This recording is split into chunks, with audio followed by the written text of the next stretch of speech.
السلام علیکم معزز خواتین و حضرات، آج کی کہانی سرکٹا انسان پر ہے، جس کو شروع کرنے سے پہلے اگر آپ نے چینل کو سبسکرائب نہیں کیا تو سبسکرائب کر دیں اور بیل آئیکن کو لازمی دبا دیں تاکہ آنے والی کہانی سے آپ آگاہ رہ سکیں۔ یہ کہانی ایک شاہد نام کے لڑکے کی ہے جو کہ اپنی کہانی کو یوں سناتا ہے کہ میرا نام شاہد ہے۔ رات کے 9 بجے تھے۔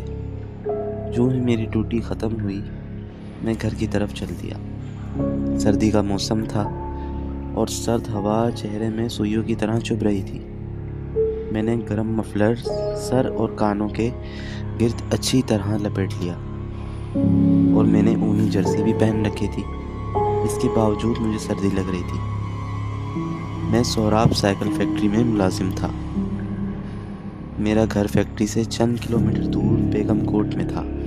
میرا فیکٹری سے نکل کر بس اسٹاپ پر پہنچا اور بس کا انتظار کرنے لگا۔ سردی بڑھتی جا رہی تھی۔ آدھا گھنٹہ گزر گیا اور مجھے کسی بس میں جگہ نہ ملی۔ فیصل آباد اور شپورہ جانے والی کسی بھی بس میں سیٹ خالی نہ تھی۔ آخر تنگ آ کر میں پیدل ہی چل دیا۔ 4 کلومیٹر کا فاصلہ میں نے 1 گھنٹے میں طے کیا اور جب بیگم کوٹ کے قریب بس اسٹاپ پر پہنچا تو وہاں بھی سناٹا تھا۔ بیگم کوٹ گاؤں وہاں سے تقریباً 2 کلومیٹر کے فاصلے پر تھا اور مین روڈ سے ایک کچی سڑک اس طرف جاتی تھی۔ وہاں سے تانگے اور رکشے گاؤں کی طرف جاتے تھے، لیکن اس وقت وہاں نہ کوئی تانگا تھا اور نہ ہی کوئی رکشا۔ شاید سردی کی وجہ سے، ورنہ بیگم کوٹ جانے والا کوئی نہ کوئی رکشا یا ٹانگا ضرور مل جاتا تھا۔ میں مایوس ہو کر اسی سڑک پر پیدل چلنے لگا۔ راستہ میرا دیکھا بھالا تھا، اس لیے میں بے فکر تھا۔ اس سڑک کے دونوں طرف درختوں کی قطاریں تھیں جن کی دوسری طرف کھیت تھے۔ اس راستے پر کا کوئی انتظام نہ تھا اور آسمان پر چھائے بادلوں کی سمت گہری تاریکی تھی۔ آج پہلی مرتبہ مجھے فیکٹری سے یہاں تک پیدل چلنا پڑا تھا، اس لیے تھکاوٹ کے باعث میری رفتار سست تھی۔ ابھی میں نے کچھ فاصلہ ہی طے کیا تھا کہ بوندا باندی شروع ہو گئی۔ میں نے اپنی رفتار تیز کر دی تھی، مگر 2-3 منٹ بعد تیز بارش ہونے لگی۔ بارش کی وجہ سے سردی میں اور زیادہ اضافہ ہونے لگا۔ میں بارش سے بچنے کے لیے سڑک کے کنارے واقع ایک گھنا درخت کے نیچے کھڑا ہو گیا اور بارش رکنے کا انتظار کرنے لگا۔ شاخوں سے اس پر بوندیں اس طرح میرے منہ پر گر رہی تھی کہ مجھے اور سردی لگ رہی تھی۔ چند منٹ میں میرا سارا لباس بھیگ گیا اور میں سردی سے کانپنے لگا، مگر بارش کی شدت میں کوئی کمی واقع نہ ہوئی۔ اندھیرا اتنا زیادہ تھا کہ چند سے زیادہ فاصلے پر کوئی چیز نظر نہ آتی تھی۔ وہاں کھڑے کھڑے میری کلفی جمنے لگی۔ میں دل ہی دل میں بس والوں کو کوسنے لگا کہ اگر وہ مجھے بس میں سوار کر لیتے تو میں بارش شروع ہونے سے پہلے ہی گھر پہنچ چکا ہوتا۔ اسی وقت بائیں جانب سے چھپاک چھپاک کی آواز آنے لگی، جیسے کوئی پانی میں چل رہا ہو۔ میں نے آواز کی سمت دیکھا۔ اندھیرے میں ایک انسانی ہیولا دکھائی دیا جو سڑک پر جمع ہونے والے پانی میں قدم اٹھاتا چلا آ رہا تھا۔ اس کا رخ گاؤں کی طرف تھا۔ میں اس کے قریب آنے کا انتظار کرنے لگا۔ وہ آدمی جب قریب آیا تو مجھے اس کی چھتری دکھائی دی۔ اس آدمی نے بارش سے بچنے کے لیے اپنے اوپر چھتری تان رکھی تھی، مگر چھتری کے نیچے تاریکی کے سبب اس کا چہرہ نظر نہ آ رہا تھا۔ اس نے مجھ سے پوچھ ہی لیا، یہاں کیوں کھڑے ہو جوان؟ تو میں نے جواب دیا، گاؤں جانا تھا مگر بارش ہونے لگی، نہ جانے کب بارش رکے گی۔ اس آدمی نے پھر مجھ سے کہا، لگتا ہے صبح سے پہلے بارش نہیں رکے گی، تم چاہو تو میرے ساتھ چھتری کے نیچے چلو۔ میں نے کہا، ایک چھتری کے نیچے دو افراد کیسے چل سکتے ہیں؟ آگے پیچھے، تم میرے آگے چلو، تم پر چھتری کروں گا، اس مہربان آدمی نے ہنس کر کہا۔ بارش بھی اب ہلکی ہے مگر سردی بڑھ گئی ہے، یہاں کھڑے رہو گے تو کلفی جم جائے گی۔ میں نے تو پھر موقع غنیمت جانا اور اس آدمی کے آگے چلنے لگا۔ اس آدمی نے چھتری میرے اوپر کر دی۔ اب مجھ پر بارش نہیں پڑ رہی تھی، البتہ سردی سے میرا جسم ٹھٹر رہا تھا۔ وہ اجنبی میرے پیچھے چل رہا تھا۔ میں نے دل میں خدا کا شکر ادا کیا کہ اگر وہ آدمی ادھر نہ آتا تو نہ جانے اسے اور کتنی دیر انتظار رکنا پڑتا، اور میں کتنی دیر انتظار کرتا، کیسے کرتا۔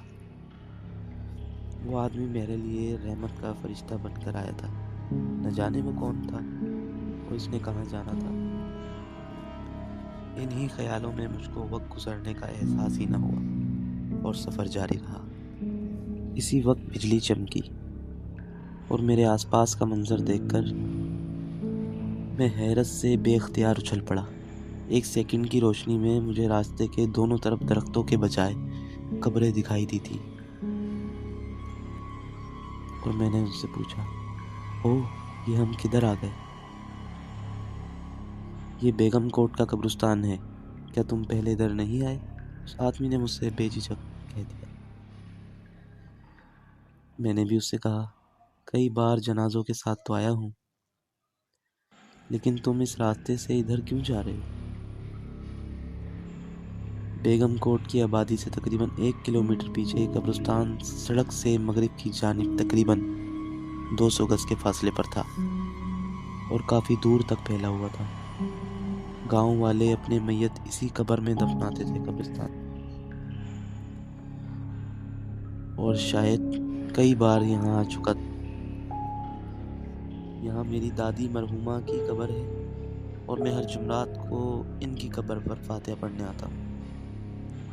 تمہیں پتہ ہے آج جمعرات ہے اور وہ بیچاری دن بھر میرا انتظار کرتی رہی ہوں گی۔ میں نے سوچا کہ اس کی قبر پر فاتحہ پڑھ لوں، پھر اگلی جمعرات تو ہفتہ بعد آئے گی اور زندگی کا تو کوئی بھروسہ بھی نہیں۔ اس شخص نے جواب میں مجھ سے وضاحت کی، کیا تمہارا کوئی عزیز یہاں دفن ہے؟ میں نے کہا، ہاں، میری دادی، دادا، نانا، ایک خالہ اور ایک چچا کی قبریں ہیں۔ چلو تم بھی ان قبروں پر فاتحہ پڑھ لینا، ثواب کا کام ہے، اس آدمی نے مجھ سے ہنس کر کہا۔ اس لمحے پھر بجلی چمکی، میری توجہ اس کی طرف تھی۔ ایک ثانیے کی روشنی میں میری نگاہ اس شخص کی پیٹھ پر پڑی اور خوف سے میرے قدم رکتے چلے گئے۔ اس شخص کی گردن پر اس کا سر موجود نہیں تھا۔ میرا دل خوف سے پھڑپڑانے لگا۔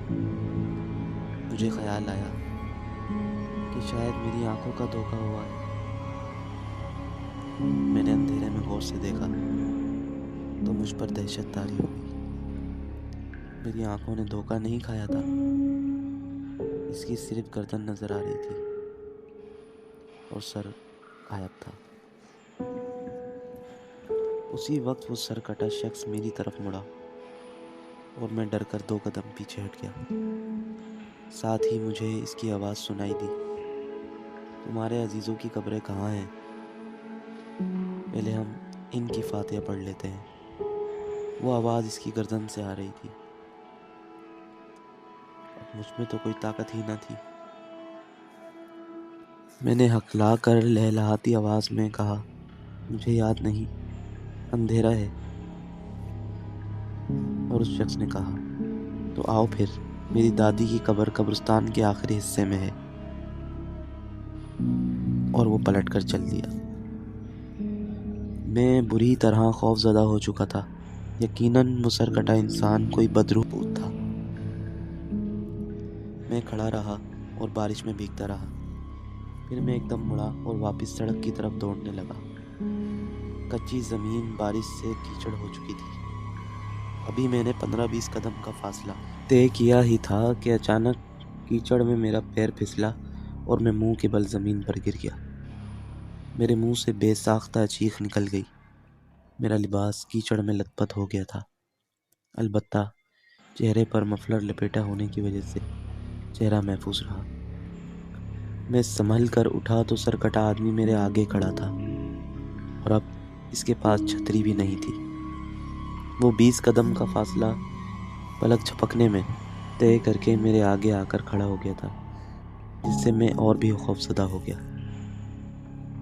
चलो शाहिद, मैं दादी की कब्र पर फातिहा के बगैर नहीं जाऊंगा।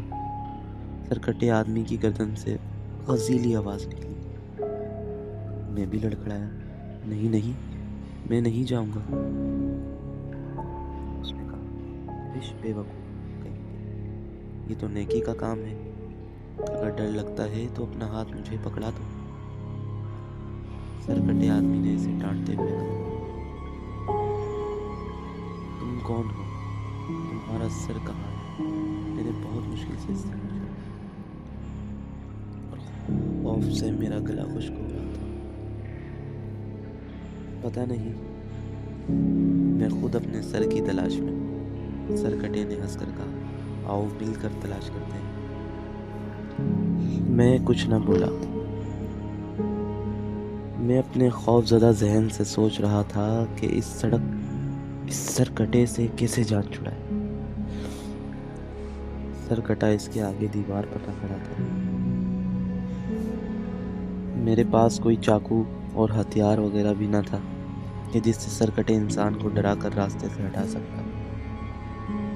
सरकटे ने चंद लम्हों बाद मेरी तरफ अपना हाथ बढ़ाया और बोला, आओ शाहिद, देर मत करो। तुम्हें घर जाने से पहले मेरा सर तलाश करने में मेरी मदद करना होगी, वरना। वो खामोश हो गया। वरना क्या होगा? इसकी धमकी में मैं सहम कर बोला, वरना मैं तुम्हारा सर काट कर अपनी गर्दन पर लगा लूंगा। सरकटे ने सख्त लहजे में कहा और मुझ पर लर्जा तारी हो गया। नहीं, मैं तुम्हारे साथ नहीं जाऊंगा। तुम सरकटे शैतान हो। मैंने उल्टे पांव पीछे हटते हुए कहा, तुमने बिल्कुल ठीक कहा है। अब मैं तुम्हें शैतान बनकर दिखाऊंगा। सरकटे ने कह कहा लगा कर मुझसे कहा। दूसरे ही लम्हे वो अपनी जगह से गायब हो गया। मैं हैरान होकर इधर उधर देखने लगा, लेकिन सरकटा ना दिखाई दिया। तो मैं फिर आगे बढ़ने लगा। बारिश अब हल्की हो चुकी थी, लेकिन मेरा सर्दी से बुरा हाल था। चलते चलते मेरी टांगें लड़खड़ाने लगी, लेकिन कब्रिस्तान ख़त्म ना हुआ। मैं निढाल होकर एक कब्र पर बैठ गया। शाहिद बेटे, तुम यहाँ क्यों बैठे हो? अचानक बाएं जानिब से मुझे एक आवाज़ आई और मैं बेख्तियार उछल पड़ा। वो आवाज़ मुझे कुछ जानी पहचानी महसूस हुई। मैंने सर घुमा कर देखा तो बाएं जानिब 2 कदम के फासले पर एक आदमी खड़ा दिखाई दिया। मैंने गौर से इसकी शक्ल देखी और पहचान लिया। वो मेरे ही गांव के मस्जिद का इमाम था। ओह मौलवी साहब, आप इस वक्त यहाँ कैसे आए? मैंने इनसे पूछा।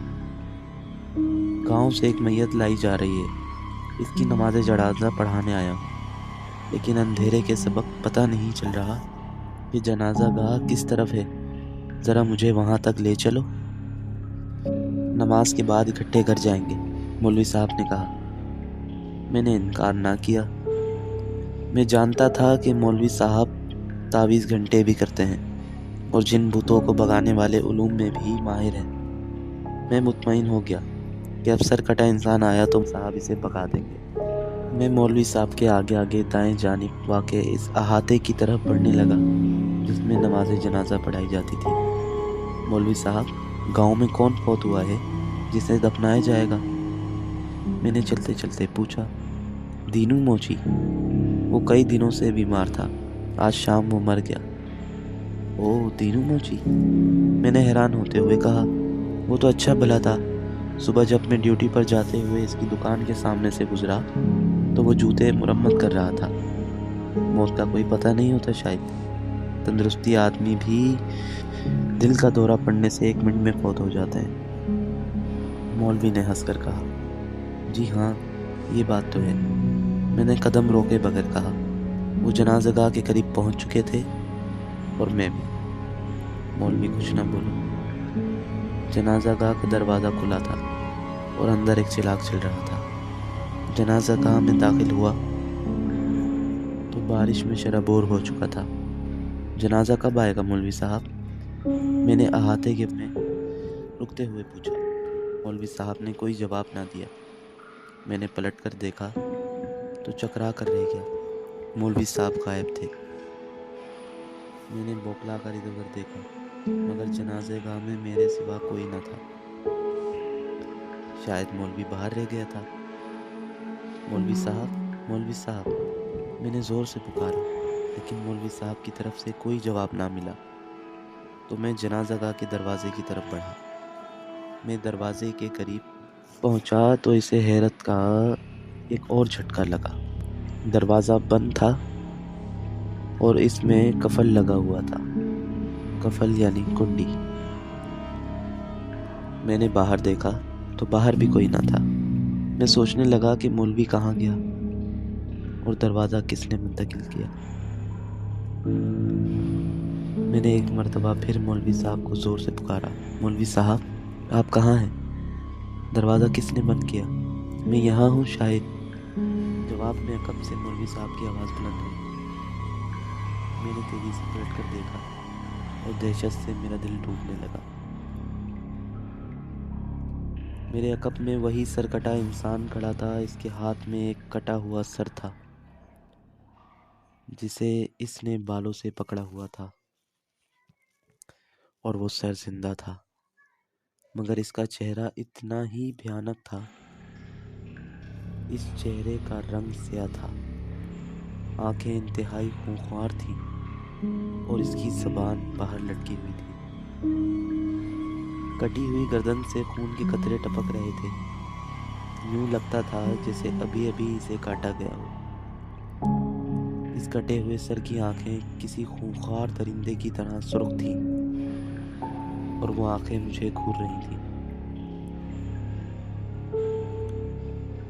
शाहिद, आखिर मैंने अपने सर को तलाश कर ही लिया। कटे हुए सर से खौफनाक आवाज़ आई। कि कहाँ से? मेरे मुंह से बमुश्किल आवाज़ निकली। मेरी दादी की कब्र से।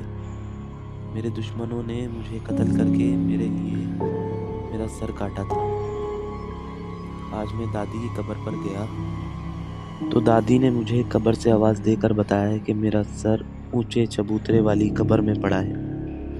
मैंने कब्र खोदी और इसमें दफन अपना सर निकाल लिया, लेकिन इसे मेरी गर्दन पर रखने के लिए यहाँ तुम्हारे सिवा कोई शख्स मौजूद नहीं है। तुम मेहरबानी करो और मेरा सर मेरी गर्दन से जोड़ दो। मगर मैं कैसे? मैंने दहशत से कांपती हुई आवाज़ में पूछा। मेरा सर मेरी गर्दन पर रखो और इस पर अपना ताज़ा खून डालो, कटे हुए सर ने कहा। ये सुनकर मेरी रगों में खून मुंजमद होने लगा, यानी जमने लगा। मैंने एक मर्तबा फिर चीखते हुए मौलवी साहब को पुकारा, मौलवी साहब, मुझे बचाओ। मौलवी साहब, मौलवी साहब, तुम्हें नहीं बचा सकेगा शायद, सरकटे ने हंसकर कहा। जल्दी करो, मेरा सर मेरी गर्दन से। इस मर्तबा शाहिद को क्या था, उसको शदीद झटका लगा और मुझे भी, क्योंकि सरकटे की गर्दन से मौलवी साहब की आवाज़ आई थी। मैं फौरन समझ गया कि मौलवी साहब के रूप में यही सरकटा था और मुझे धोखा देकर यहाँ लाया था। मेरी रही सही उम्मीद भी दम तोड़ गई, जो मौलवी साहब की वजह से पैदा हो गई थी। मैं पूरी तरह सरकटे के चुंगल में फंस चुका था। अचानक मेरे खौफज़दा जहन में तेज़ी से ख्याल आया और मैं एकदम इस तरफ दौड़ा जहाँ ताकचे में चिराग जल रहा था। इधर क्यों जा रहे हो? इस तरफ बाहर निकलने का कोई रास्ता नहीं, सरकटे ने मेरे पीछे दौड़ते हुए कहा। वो इस तरफ अंधेरा है, यहाँ आ जाओ, मैंने हाँफते हुए कहा और चिराग के पास रुक गया। सरकटा इंसान भी हाथ में कटा हुआ सर लटकाए मेरे करीब पहुंच गया। तो मैंने बड़ी फुर्ती से जलता हुआ चिराग उठाया और सरकटे के लिबास से चिराग की लौ लगा दी। इसके लिबास ने फौरन ही आग पकड़ ली और इसका लिबास तेजी से जलने लगा। यूँ तो मुझे जितनी सूरतें याद थीं मैंने सारी पढ़ना शुरू की और उस पर फूंकने लगा। जैसे जैसे मैं फूंकता गया आग और भड़कती गई। हालांकि सरकटा गीला था, लेकिन चिराग के तेल और मेरे पढ़ने की ताकत से उस पर आग और लगने लगी। सरकटा तीखता चिल्लाता जनाजा गाह में इधर उधर दौड़ने लगा, लेकिन आग ना बुझी और वो खुश्क लकड़ी की तरह बुरी तरह जलता हुआ एकदम गायब हो गया। इसके गायब होते ही मैं बेदम सा होकर गिरा और मुझ पर बेहोशी तारी होती चली गई। दोबारा आँख खुली तो मैं अपने घर में बिस्तर पर था और बाहर सुबह से धूप फैली हुई थी। कमरे में मेरे वालिद के अलावा वहाँ मस्जिद मौलवी साहब भी थे, जो मुझ पर कुछ पढ़ पढ़ कर फूंक रहे थे। मैं डरा और मैंने आंखें खोली और मैंने उन लोगों से पूछा, मैं यहाँ कैसे पहुँचा? मेरे वालिद ने जवाब दिया, बेटे, रात को जब 12 बजे तुम घर ना पहुँचे तो मैं परेशान होकर तुम्हारा पता करने बस स्टॉप की तरफ गया, मगर रास्ते में एक दरख्त के नीचे तुम बेहोश पड़े मिले, कब्रिस्तान के करीब, और मैं तुम्हें यहाँ ले आया। मौलवी साहब कहते हैं कि तुम सर्दी की शिद्दत से बेहोश हुए। वालिद साहब ने बताया तो मैं हैरान रह गया। इसके बाद मैं कभी रात के वक्त तन्हा इस सड़क से नहीं गुजरा, और आज भी जब मैं वो किस्सा याद करता हूँ तो मेरा रोंगटा खड़ा हो जाता है। तो कैसी लगी है दोस्तों आज की कहानी आपको? अगर आप कहानी शेयर करना चाहते हैं, इस चैनल पर सुनना चाहते हैं, तो हमें ईमेल कीजिए। अल्लाह हाफिज़।